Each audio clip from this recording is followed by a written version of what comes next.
Your voice shakes when you're nervous, and the moment it starts, everything gets worse.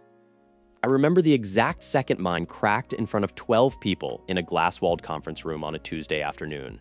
I had been preparing for 3 days. I knew every slide, every transition, every potential question. And the moment I opened my mouth, what came out wasn't a voice. It was a tremor, thin, high-pitched, and deeply embarrassing, climbing up my throat like something desperately trying to escape. I remember thinking in real time, this is the worst possible moment for this, which made it worse, because now I was performing badly and narrating the performance simultaneously. The cruelest possible combination. In the next few minutes, I'm going to walk you through exactly what adrenaline does to your vocal cords and why it's not weakness, it's biology. Then, I'm going to teach you something I call the Cannon method, a diaphragmatic breathing technique that gives you a chest-resonant, grounded voice that sounds calm, even when your nervous system is in full meltdown. Stay with me on this one. Oh Lord, it is good to be here with you. Welcome back to the Confident Connection Lab. Genuinely glad you're here. If you've ever been mid-sentence, heard your own voice crack, and thought, please, not now, hit like, it tells the algorithm we exist.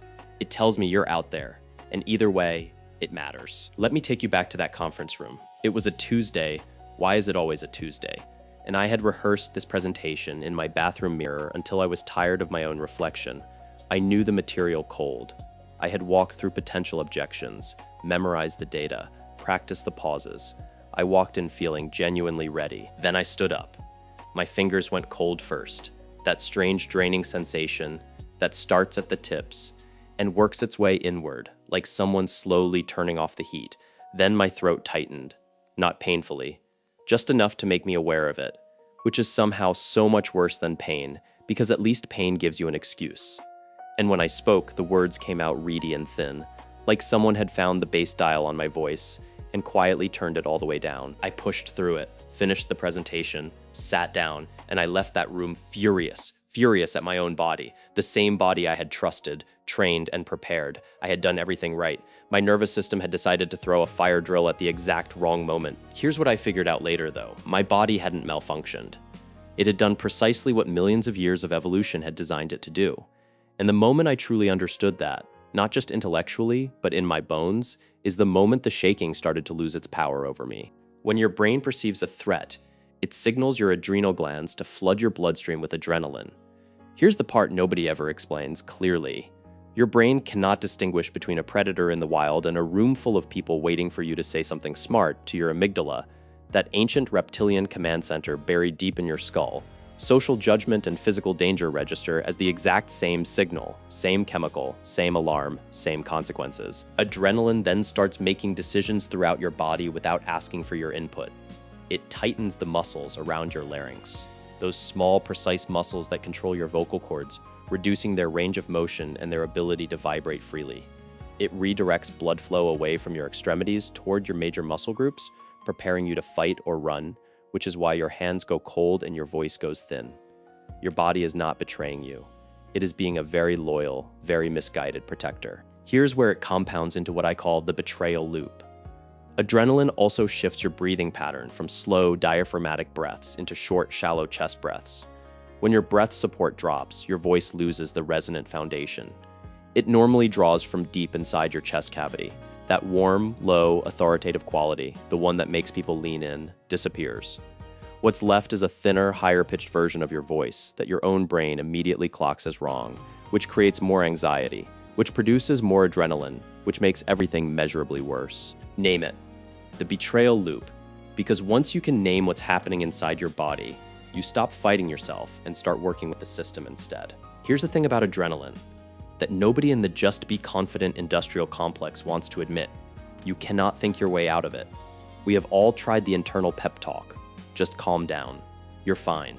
Nobody's even looking at you. It never works. Because adrenaline isn't a thought, it's a chemical cascade. And the only reliable way to interrupt it in real time is through your breath. That's not a metaphor. That's physiology. This is the Cannon method.